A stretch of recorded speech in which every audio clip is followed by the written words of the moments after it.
I'm kind of very much on the side of the trained actor. I think people think it's very easy to walk in off the street and just be an actor, and I think that reality TV has really kind of strengthened that impression. But acting is an incredibly difficult, incredibly competitive business, and personally, I would always choose a trained actor or an actor with some professional experience or somebody who's put themselves through college or something over somebody who just wants to be an actor and doesn't realise what the implications of it are. There are too many people out there for me to just go plucking people off the street.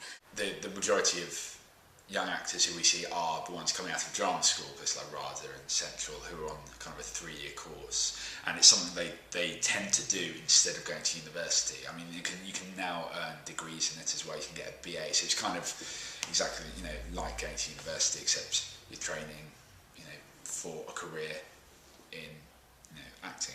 University is always a good idea because you might be able to get other qualifications that allow you to be able to teach drama. I think you can do that at drama schools as well. I think the main thing about going to a university specialising in drama or a drama school is that it allows people the opportunity to do the kind of parts that they would never do in the professional theatre. There are people that are naturally good actors. You can't teach someone to be an actor. They either can or they can't. However, there are a lot of things that people need to learn, like in the theatre, projecting. The very fact that just talking isn't good enough. You have to breathe properly, project your voice so it sounds natural, but the person at the back can hear. Moving on stage, all sorts of little tricks which drama school gives you.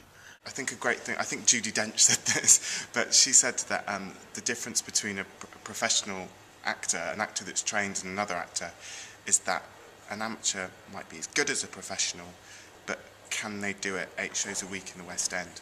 Can their voice sustain? Can they get that emotional depth? Can they tap into those emotions every night for that length of a run? And I think that's a really important point, and I think that that's what a conventional kind of 3-year drama training does for you.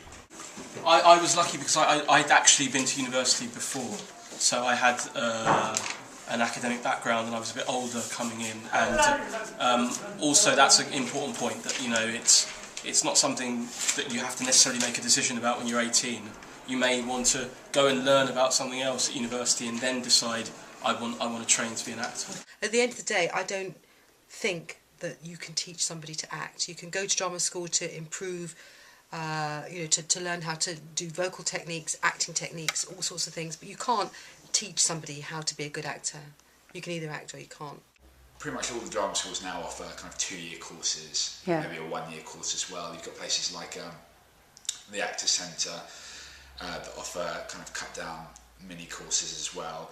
But also there are a lot of young actors out there who have no training whatsoever, and a lot of them make really good careers out of it. You see a lot of kids in soap operas, especially the youngsters, and I've directed soap operas myself, and they basically play themselves, and they have a natural aptitude, and they're quite interesting people, and then they leave the soap thinking I'm now a star because they're paid ridiculous sums of money, and they'll perhaps do one pantomime with brackets from whatever soap opera underneath, and then they disappear.